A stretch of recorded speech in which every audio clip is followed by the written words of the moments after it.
Okay, let's get everything started. Hello, everyone. Thank you for joining. This presentation is Enterprise X IoT Security Sucks, a story of 2 million interrogated devices. So I think we've got a really fun presentation for you, some really interesting stats and stories. So let's just go ahead and jump right in. A little bit about me. My name is Brian Contos. I'm the Chief Security Officer with Phosphorus. I've been in the industry way too long, worked in way too many places. I've been part of a number of startups: ArcSight, Riptech, Imperva, Solera Networks, Silence, Veridin, sit on some boards and some other things. But enough about me. Let's just get into this presentation. So first off, with the title like XIoT, what is XIoT? So XIoT has, you do 1,000 searches, you'll find 1,000 definitions, but it simply stands for Extended Internet of Things. So what's Extended Internet of Things? Well, that's really three broad categories. The first one is what we might think of as traditional enterprise IoT. These are things like printers, voice over IP phones, AV equipment, security cameras, door locks, UPS systems. These dumb devices or smart devices, however you like to define them, that exist all throughout the enterprise. The second group that makes up the three pillars, if you will, are network devices. These are things like switches, load balancers, network attached storage, wireless access points. And then the third group really applies to organizations that deal with SCADA equipment or industrial control systems. These are the OT devices like PLCs, right? These are digital devices that control physics, things like temperature and flow and voltage and mix various chemicals and control robotic arms and things of that nature, commonly found in batch and discrete manufacturing, oil and gas, power and energy, transportation, water and sanitation, you name it. Now, these three categories make up, again, XIoT. And what's special about them is these are, generally speaking, purpose-built pieces of firmware and hardware, like a security camera. Today, modern security cameras are quite powerful. They have all the same ports and protocols and storage capability and operating systems, input, output, etc., that you might find on a laptop. In some cases, actually even more powerful. But they're purpose built. They do one thing. A camera is not going to be a printer. It's probably not going to be good to do word processing and things of that nature. So purpose built. Next thing is network connected. Now, there are a lot of these types of devices, honestly, on the OT side, not a lot, but there are a number of them that are not network connected. If they're not network connected, there still are security risks that have to be evaluated, but certainly being connected is a higher level. So what we're talking about today are, in fact, these purpose-built devices that are indeed network connected. And probably most importantly, is these devices usually can't run endpoint security. Now, there are some nano agents and things like that that some manufacturers are working with. It's a pretty small group that apply some type of like host-based IPS or host-based firewall or host-based kind of malware type solution to these devices. Now, at Phosphorus, we've been researching these XIoT devices for about 5 years. We've spent roughly about 50,000 man hours creating solutions to help address them. And in that time, we've worked with millions and millions of devices across hundreds of different customers all across the globe: public sector, private sector, finance, healthcare, higher ed, telecom, government, military, you name it. So in that time, we've amassed some interesting use cases and stories, as well as some statistics. So the first thing I'd like to address here is um, internet accessible XIoT devices certainly make the job easier for bad guys. Now, not all XIoT devices are internet accessible. In fact, a lot of XIoT attacks don't start with attacking the XIoT device directly, but first attacking an IT device and then pivoting to an XIoT device. And we'll kind of get into that a little bit later. But boy, if I go on Showdown and I do a very unscientific piece of research by typing in things like camera, voice over IP, printer, UPS, I very quickly find that there's a heck of a lot of these devices that are actually connected to the internet. Almost 5 million cameras, 250,000 voice over IP phones, over 80,000 printers. And this boggles the mind. Almost 14,000 uninterrupted power supply systems. I love to hear the use case of why those are directly connected to the internet. Now, truth in advertising, probably a percentage of these are likely honeypots, but I would hazard to guess it's probably like less than 5%. Now, The problem with having these directly internet accessible, and as we'll cover in some of these stats a little bit later on, a lot of these devices have default passwords, old firmware, they're chock full of vulnerabilities that can be exploited, so on and so forth. So the fact that they're connected makes things a little bit more tumultuous. Now, more scientific research here. I just went into Google and I did a search. I said default password for the APC UPS system. And as we see on the bottom right here, UPS, there's almost 14,000 devices connected. Well, APC is one of the most common UPS systems out there. They make a great UPS. They've been around forever. Again, uninterrupted power supply is something that you plug something in that when the power goes out, you don't want that device to go down. Maybe you want to power it down manually. It just keeps your most critical devices having some level of backup power. So usually important things are plugged into it. But as you can see here, a very, very simple search. And this was actually the first thing I typed in as my search, thinking, well, how can I search for this? It says the default username for APC UPS is APC in lowercase, and the default password is APC. Now, the reason I mention this isn't to take a whack at APC at all, but it's just to show you number of devices are connected. A lot of them run default passwords. And just to show you how common this is, we kind of have a running competition within the company. And that's if we ever come across an APC UPS system that does not have the default APC credentials, we'll buy everybody in the company a steak dinner. To date, we've yet to come across one. We've been eating a lot of chicken. So default passwords on a lot of these devices are extremely common. And as you can see here with this very simple Google search, they're very, very easy to discover. And heck, if they're internet connected, bonus. Now, the bad guys have taken note of this. They said, well, why should I bang my head against network security and application security and encryption and endpoint and when I can just backdoor through these XIoT devices that people aren't really paying a lot of attention to. They're not really very secure, and they can be used as great pivot points to attack other devices.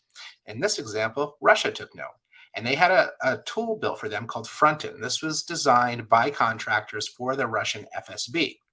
This is specifically an XIoT tool designed to discover these devices, kind of just like we did with the Showdown example, but discover these devices, compromise these devices, and then control these devices. And when you control these devices, what do I mean? Well, there's a number of things that you can do with an XIoT attack. You can use it for spying with security cameras. You can unlock doors, physical access systems. You can shut down the power. We just saw with UPS. Elevator systems, HVAC, you kind of name it. And on the OT side, it gets even stickier. There's also attacks that take advantage of the devices for the sake of the device.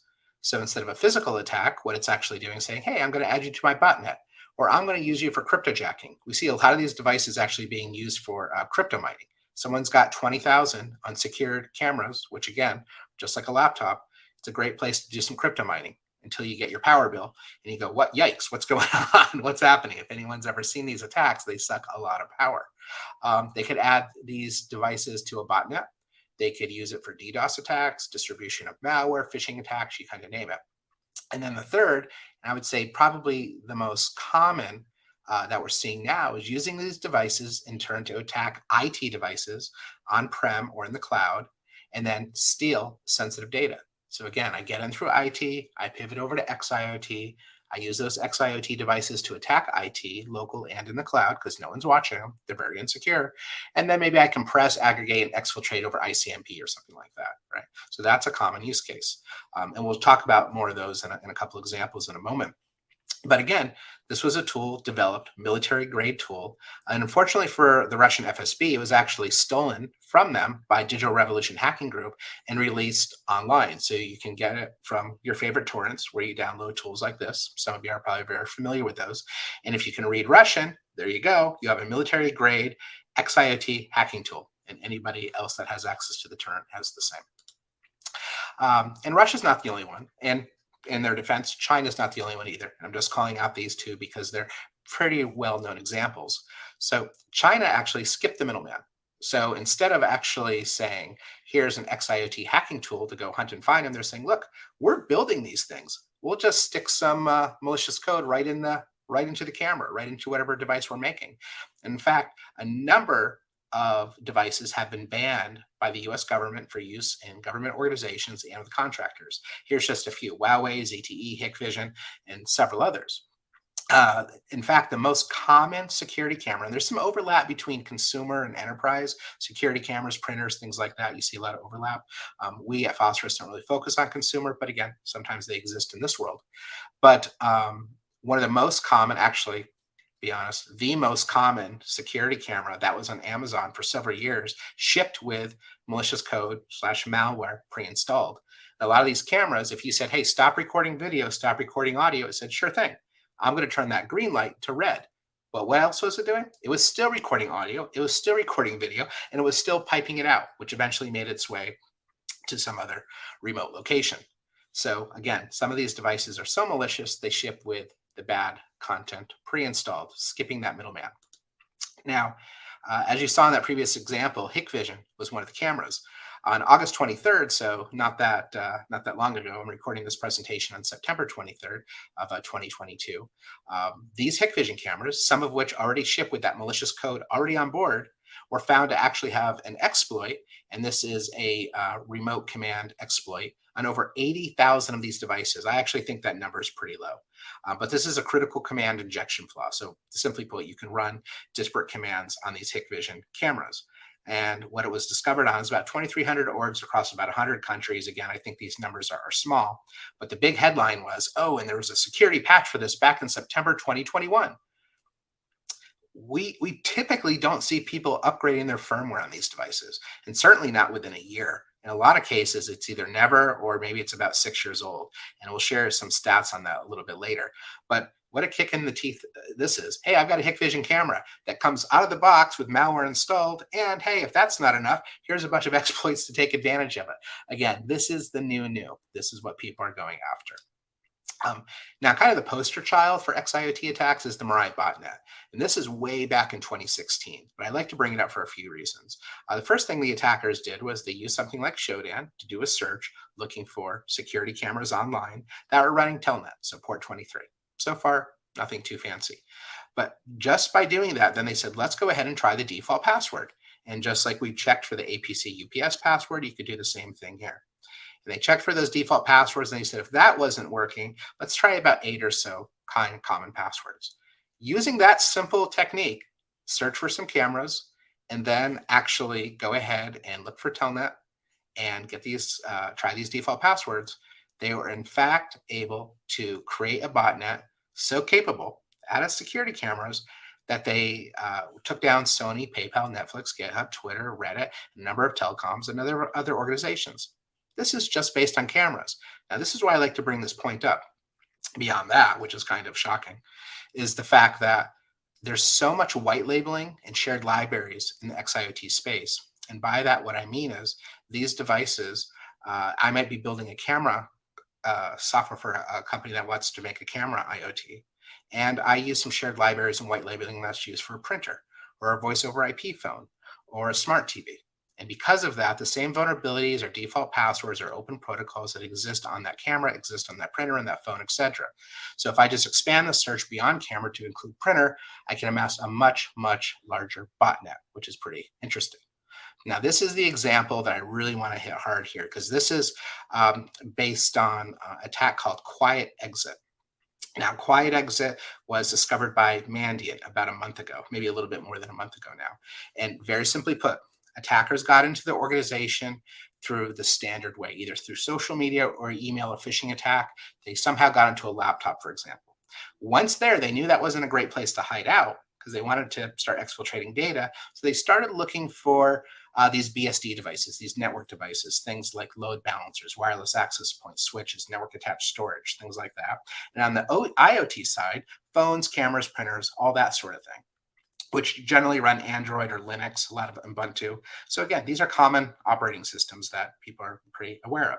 So they got in through IT, they started looking for these XIoT devices, and they're not just going to hop on one. Why don't you hop on many? And in doing so, they're able to achieve persistence and evade detection. That's why they looked for these. Then they installed a version of Dropbear SSH, reverse SSH tunnel, command and control software on these devices. Why not? No one's watching. And it's BSD, it's Linux, it's Android, it's common operating systems. They can figure out how to build those. And then once there, they had full command and control of all these devices. Once there, they made API calls to the local Exchange server as well as Microsoft 365 in the cloud. They started pulling sensitive emails, sensitive attachments, and data from those devices and exfiltrating it out. In most cases, this lasted for over a year and a half. So this just shows you the power of getting onto these devices because no one's monitoring them. They're very easy to compromise or just log into. And then you can install tools. There's not some weird esoteric operating system. On the OT side, sometimes you see VxWorks and other real-time operating systems, but even in that case, we see that people can compromise them. Hence, the RSOX botnet. Now, in the RSOX botnet, what was really interesting about this one, this was a takedown example, is that it was a botnet amassed of, yes, IoT devices, yes, network devices, but primarily industrial control systems or OT devices. They didn't do it to blow up a dam or a pipeline or electric grid or anything like that. They simply added it to a botnet. And it was such a successful botnet, in fact, that they were renting it out for about $30 a day. I think if you paid $100 a day, you got full technical support, online technical support. So it was a very mature botnet, very capable. The reason I bring up RSOX, of course, is it was primarily the OT stuff. Now, the last thing I'll say about OT is a lot of these devices, we think, oh, they're, unless you're trying to like blow up a pipeline or something like that, there's probably not a lot of use. But as we're seeing, there is. And they can be used as a pivot point. They can be used to distribute malware, phishing attacks, DDoS, and they can be used for those physical attacks. So there's actually a lot of extensibility. The other part is a lot of them are quite easy to compromise. Here's a very simple attack that was announced recently where all you have to do is send packets over TCP port 102, and you have a remote unauthenticated DDoS. So think of something that's controlling temperature. It's got a set point. I can go all the way up to 80 degrees and all the way down to 70 degrees. If not, it's going to get too cold and my batch of chemicals is going to go bad. If it gets too hot, the same thing happens. So it has to stay between those set points as an example. So let's say I go in there, instead of 80 degrees, I jack this thing up to 120 degrees. And then I conduct a DDoS attack. And now this device cannot communicate and notify the SCADA solutions. Hey, I have to send an alert. My set point changed. Please fix me. No one's going to hear because the system is stuck. So Siemens came out and they said, well, we have a fix for this. What I think is really interesting about this is that it sort of points to the idea that security today for XIoT is a lot like IT security was back in the 90s. So they said, hey guys, if you have this vulnerability, update your firmware, so patching. Enable access control, actually turn on the capability to have a username and password. And they don't always have that by default. You see that a lot.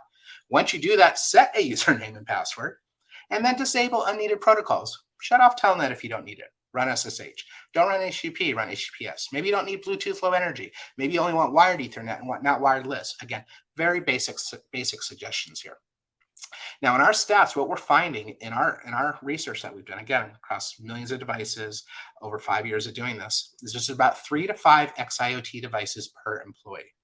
So that means a company of about 10,000 people is probably going to have somewhere between 30 to 50,000 XIoT devices. The really sad part of this is when we go into an organization, they have no idea how many XIoT devices there are. And when they take a guess, they're almost always off by about half. So if they say, Brian, I think we've got 25,000, in the back of my head, I'm saying, okay, so you got about 50,000.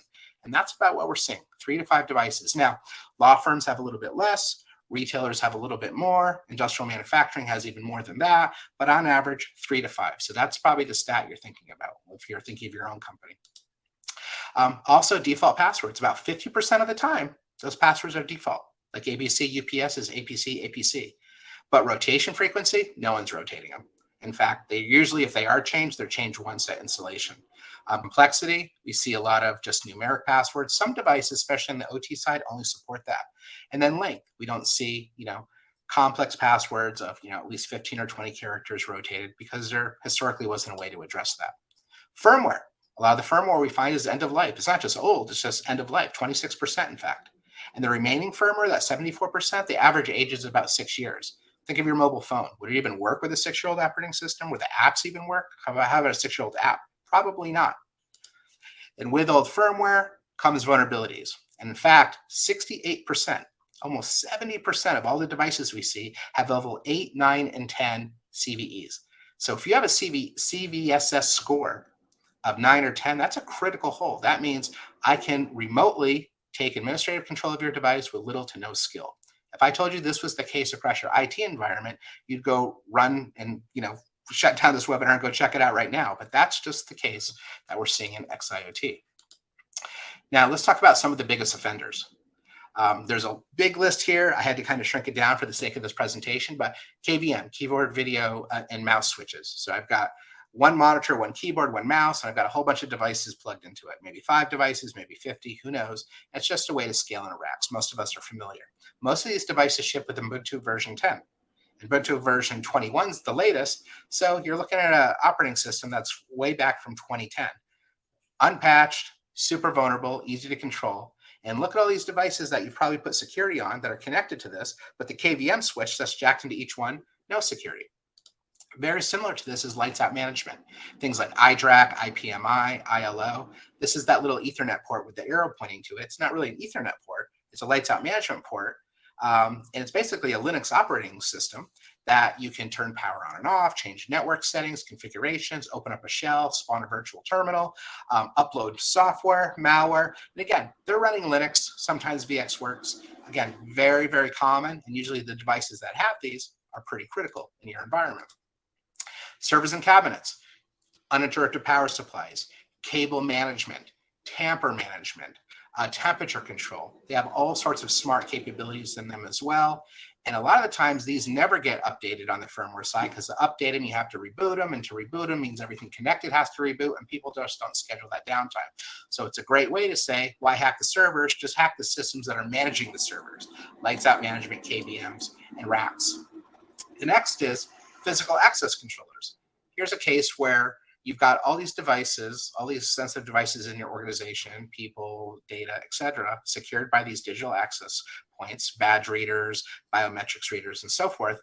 Many, many times these are insecure. In fact, we went to an organization, a financial services company that had 6,400 door locks that we could lock and unlock with no hacking, just accessing these systems remotely. Things like the front door, the back door, and I don't know, the door to the safe, probably, I don't know. And some of these devices actually ship with, this is a very common example, the Nortec security systems, 9.8 out of 10 and 10 out of 10 level CVSS scores, right? So again, easy remote access and manipulation. Printers, everyone's got them. They're highly promiscuous. What I mean by that is they speak wired, wireless, Bluetooth. They've got Telnet open, SSH, FTP, all these other ports and protocols because they want people to connect to them. Because there's so many, we're working with a hotel chain today that has over 50,000 different printers throughout their organization. They just didn't have a way to manage them. These things ship with usually like a 60 to 80 gig hard drive. It's a great place to get access to that device. Again, it's just like getting access to a laptop. And then from there, attacking IT assets, compressing it, exfiltrating it out wherever you'd like to go. Voice over IP phones, video conferencing systems, again, another big one. I talked about white labeling and the issues that we see as well with shared libraries. This is a big issue here because what happens is we saw a major voice over IP phone manufacturer that everybody here would recognize ship with a phone that had SSH enabled, port 22, completely undocumented, no username and password enabled, or I'm sorry, a default username and password enabled for this because they had used the same shared libraries as a video conferencing system. Nobody even checked in the security development lifecycle.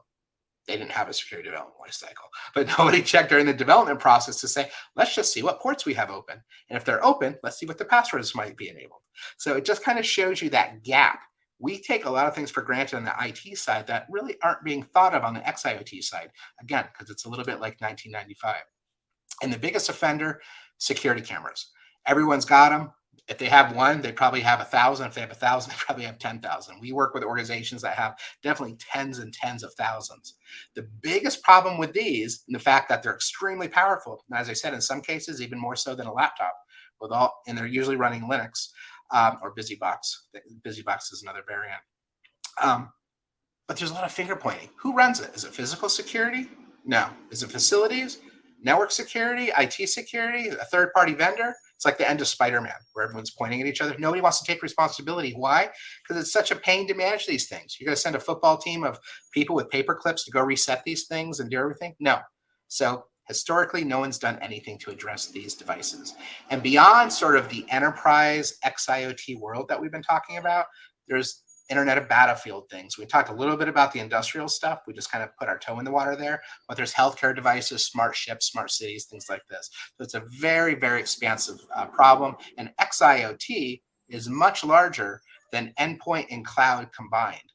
So the total addressable market, or the attack surface, if you want to look at it from that direction, is extremely large, larger than anything else pretty much in our industry right now. So what can we do to address this? That was kind of the bad side. So very quickly, most people don't know what they have, and there's issues with old school discovery. If you use solutions like vulnerability scanners, Rapid7, Tenable, Qualys, they're great on the IT side. On the OT side for SCADA, not even going to let them work. On the IoT side, they can knock those devices out of commission as well, so they impact availability. Okay, so I can't scan. Can I sniff? You can sniff, but if you do sniff, a lot of this information is encrypted that when these XIoT devices communicate, so you can only glean so much. And by sniffing, you can't really tell all the details of that particular device. Okay, what about asset management solutions specifically designed for this? Well, they look at a lot of things like organizationally unique identifiers, OUI, on the MAC address. And it says, oh, I'm a JetDirect. Oh, you must be a printer. You might not be a printer. You could be a phone. You could be an MRI machine. So those are a little bit problematic too, because it doesn't really do you any good in discovery if you go, well, I think it's a printer. I'm like 50% sure. Or this might be a phone. Or these 50,000 things might be cameras. I kind of want something empirical. Tell me what this thing is. So there's a new generation of solutions called XIoT security platforms, and they actually interrogate. They communicate with all these different types of XIoT devices in the way they're meant to be spoken to. And in doing so, they're able to extract all that relevant metadata. So that's step one, figure out what you've got. Now, if you have that empirically and you know there's a huge difference between I'm 100% sure and 99% sure. If you're 100% sure, you can move to remediation. You can do things like automated firmware updates and patching, or you just hide it behind a VLAN. Say, oh, I can't patch it. I can't fix it. I don't know what to do. So I'm going to put it behind a VLAN, cover my eyes, cover my ears, and hope nothing bad happens. It's a horrible approach, but historically it's all we had. I think VLANs are great. They should be used in addition to, but man, you got to patch these devices. You got to keep them up to date. XIoT security platforms allow you to, once you've discovered these devices, you know empirically what it is, you can update those firmwares, you can patch, you can remediate those vulnerabilities. So instead of having 15 high-level CVEs on Ubuntu version 10, maybe you're down to one CVE or no CVEs. So it's really the direction you want to go. So I found my device. I've fixed the device. I patched it. The firmware is running the latest firmware. Next is credentials. PAM solutions, CyberArk, HashiCorp, Thycotic. They can't talk to XIoT devices. They don't speak all these weird protocols. So what happens is you need an enterprise XIoT platform that does speak these protocols, that can actually access them, rotate those credentials, store those credentials within your existing PAM solution, and then make sure that you do have a strong password, the strongest password capable for those types of devices. It might be a 4-digit PIN, it might be 20 characters. They might allow special characters, but not a hash sign. These are all things that the XIoT security platform can determine automatically. Just like on the firmware side, if you're upgrading from version 5 to version 7, it knows you have to go 5, then 6, then 7, or skip from 5 to 7. That's the value of the metadata and the intelligence that comes with it. So in addition to managing those credentials and making sure they're within corporate policy, you can also manage certs. There's a lot of self-signed certs. There's a lot of certs that have expired, TLS version 1.1, 1.2, things like that you want to be able to address. Now I found it. Now I fixed the firmware. I've managed the credentials. I've got the certs good. I want it, and I've got the device hardened, so I've shut off Telnet and clear text protocols, and I'm not running Bluetooth Low Energy or maybe wireless protocols. Now I want to make sure it stays that way. So maybe I have 50,000 devices, and I want those devices reinterrogated every single day. And the moment that one of those devices says, hey, I was on version 7, but now I'm on version 5. I did have a great password through CyberArk. Now I have a default password. Somebody put a paperclip in the back of me and reset me back to the default configurations. I need to be made aware so I can manage by exception, because in XIoT, it's all about automation and scale. So across 50,000 devices, these are the 5 devices that I need to look at today. And I want to integrate with Splunk and Demisto and other tools like that can help me in that remediation and alerting process, ServiceNow for ticketing, things like that. So I don't need completely disparate solutions to manage this. And then finally, reporting. I want to be able to actually understand, what devices do I have? Which ones are end of life? Which ones have default passwords? Which ones have level 8, 9, or 10 level vulnerabilities? Basic things, so then I can manage these devices, right? So in summary, as we wrap up here, most organizations don't know what they have. So they don't know what to fix. And if they did, they can't fix it at scale, right? They're not able to monitor the things to keep them fixed, even if they do get fixed as well. So this puts you in a really precarious situation. I don't know what I've got. I know it's probably broken, but even if I knew I couldn't fix it. So this is leaving IT assets, XIoT assets, cloud assets at risk, data theft, physical attacks, spying, ransomware, all these things. There's a new generation of security tools out there. It's called Enterprise XIoT Security Platforms. They're offered by several different companies. Here's some versions here: Armis, Nozomi, Phosphorus, Order, a few others. All have a little bit of a different approach. In fact, most of these companies work together because they have specialties. Maybe some specialize in discovery in other areas. But it's kind of the new and what people are focusing on in terms of security. So with that, I know we're out of time, but thank you so much. Again, I'm Brian Contos. I'm the Chief Security Officer with Phosphorus. If you'd like to learn more about XIoT security and what we're doing, please reach out to me. I'd be happy to go deeper into the solutions with you. Thank you so much.